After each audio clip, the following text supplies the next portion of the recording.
মানুষ বুঝলে সোনার মানুষ হবে। আমি গিয়েছিলাম কুষ্টিয়ার সেউরিয়ায়, যেখানে ঘুমিয়ে আছেন এক মহান আত্মা, বাউল সম্রাট ফকির লালন শাহ। সাদা মাটি, ছায়াময় গাছ আর এক আশ্চর্য নীরবতা, যেখানে প্রকৃতি নিজেই যেন তার পায়ে বসে গান শুনে। লালনের জন্য এক রহস্য। কেউ বলেন 1974 সালে, কেউ বলেন তার কোনো জাত ছিল না, জন্মেছিলেন নদিয়ার কোন এক হিন্দু পরিবারে। আবার কেউ বলেন ছোটবেলায় গুটি বসন্তে আক্রান্ত হয়ে মৃত্যুর পথ থেকে এক মুসলমান ফকির তাকে উদ্ধার করেন। সেই থেকে শুরু লালনের নতুন জীবন।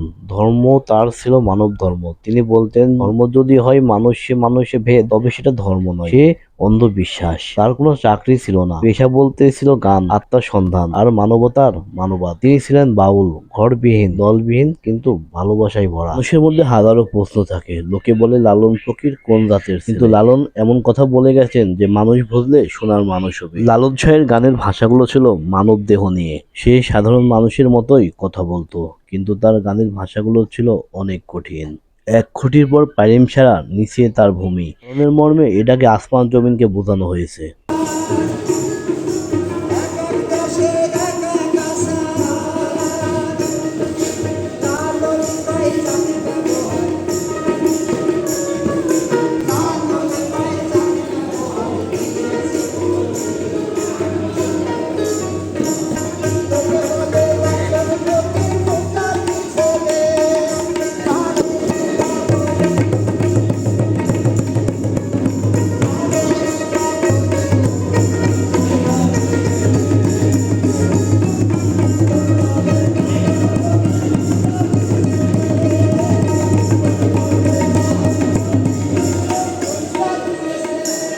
এটা লালনের একাডেমিক ভবন, যেখানে হাজারো শিল্পী ও দর্শনার্থী এসে আশ্রয় নেয়, গান বলে, গান শোনে। আর পাশেই নিদ্রায় শুয়ে আছে ফকির লালন সাইদি। লালন সাইদির লেখা গানের ভাষাগুলো এতটাই কঠিন ছিল, শহরের মানুষ সেই ভাষার মানে খুঁজে পেত না। তখন লালন সাইদিকে জিজ্ঞেস করতেন যে আপনার এই গানের মানে কি। তখন লালন সাইদি তার গানে গানে মানব দেহের ভাষাগুলো বিশ্লেষণ করতেন এবং মানুষকে বুঝিয়ে বুঝিয়ে বলতেন। আজ তিনি নেই, কিন্তু তার গানের ভাষাগুলো হাজারো গান মানুষের হৃদয় কেড়েছে। হাজারো মানুষের অন্তরে বসবাস করে লালনের মানব দেহভোজী গান। মানুষগুলো আজ লালনের প্রেমী হয়ে উঠেছে। দূর দূরান্ত থেকে অনেক দর্শনার্থী এবং তার ভক্ত এসে ভিড় জমায় এই মাজারে, যেখানে কেন্দ্র করে গড়ে উঠেছে বিশাল একটি মার্কেট। যে মার্কেটের মধ্যে গীতের সবকিছু পাবেন, বাদ্যযন্ত্র অনেক কিছুই পেয়ে যাবেন আপনারা। অনেক কবির অনেক কিছু পাবেন সেইখানে, যেখানে দোতলা থেকে শুরু করে বেয়ালা, গিটার, তবলা এবং সবচাইতে সুরকার, হারমোনি পর্যন্ত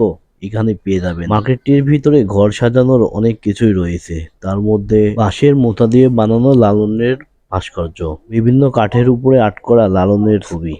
1990 সালে সেউরিয়ায় তার মৃত্যু হয়, আর সেখানেই আজ লালনের মাজার, যেখানে প্রতি বছর চৈত্র মাসের পূর্ণিমায় হয় ওরস। এটা শুধু উৎসব নয়, এক মিলন মেলা। 3 দিন ধরে চলে গান, ভাব আর আত্মার সন্ধান।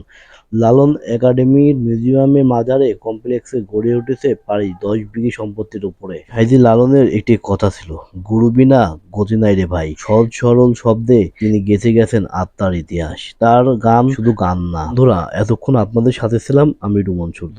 দেখা হবে আবারও নতুন কোনো ভিডিও নিয়ে। ততক্ষণ ভালো থাকবেন সবাই। আল্লাহ হাফেজ।